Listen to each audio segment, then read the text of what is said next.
لایەکتان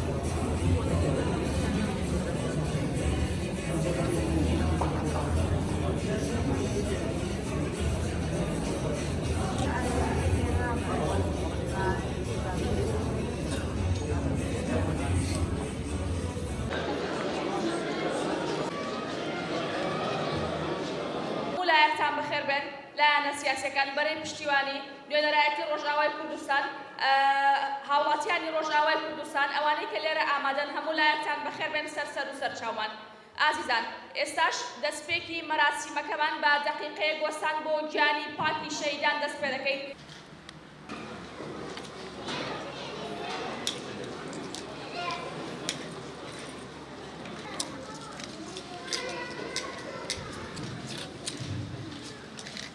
لەلایەن 53 کۆمین ئەنجومەن پێشوازیان دەکرا لە دوای کۆچبەری سەرەتا دواتر 157,000 کۆچبەری هاوڵاتی عەفرین چوون بۆ کانتۆنی شەفا.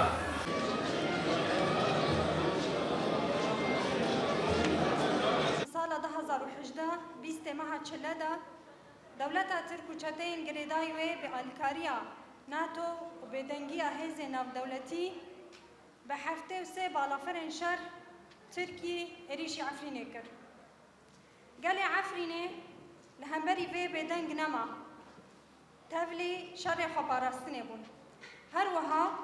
گەل لە باکوور و ڕۆژهەڵاتێ سووریێ بەرێ خۆدانە کانتۆنە عەفرینێ. دە هەمان دەمێدا بە سەد هەزارە گەلێک کورد و دۆستێک کووردا داکەتن قادا. دەوڵەتی فاشسمی تورکیا دژ بە مافی ئینسانی و دژە کورد و لەسەر ویانەوە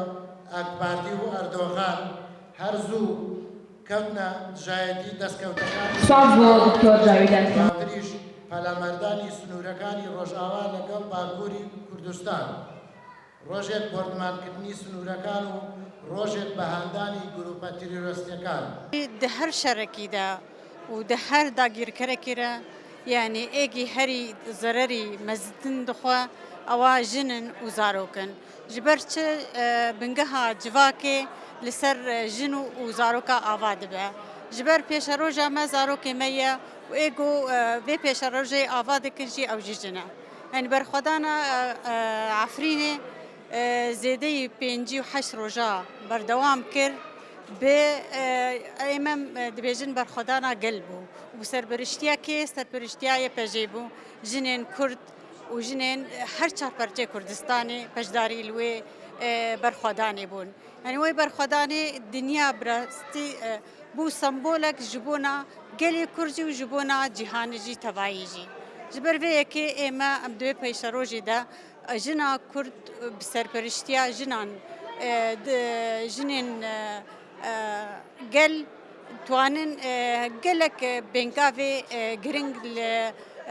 li pêşerojê bidin ji ber çi jin bi dilekî avakirinê dike. Bi rastî jî ew şerê got di cîhanê de hemû derbas bûn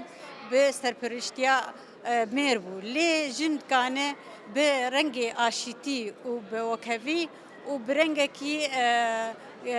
aşîtiyane jiyaneke hevbeş li nav hemû gelan ava bike.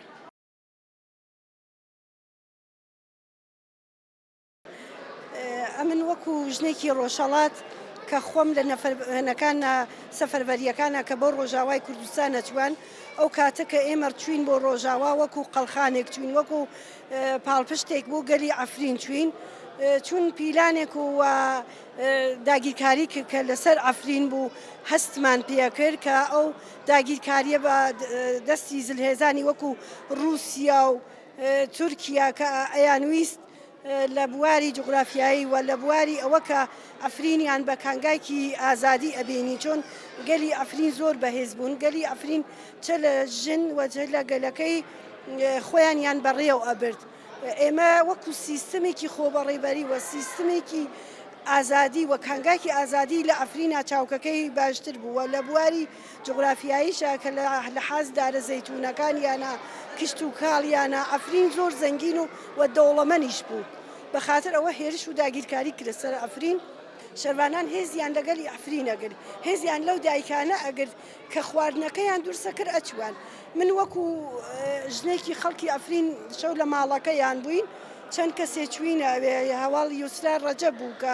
پارلەمانتار بوو لە مۆدووە لە باشووری کوردستان هەواڵ بانوو بوو چەند کەسێکی ڕۆژهەڵات بووین چوینە ماڵەکەیان دانیشتین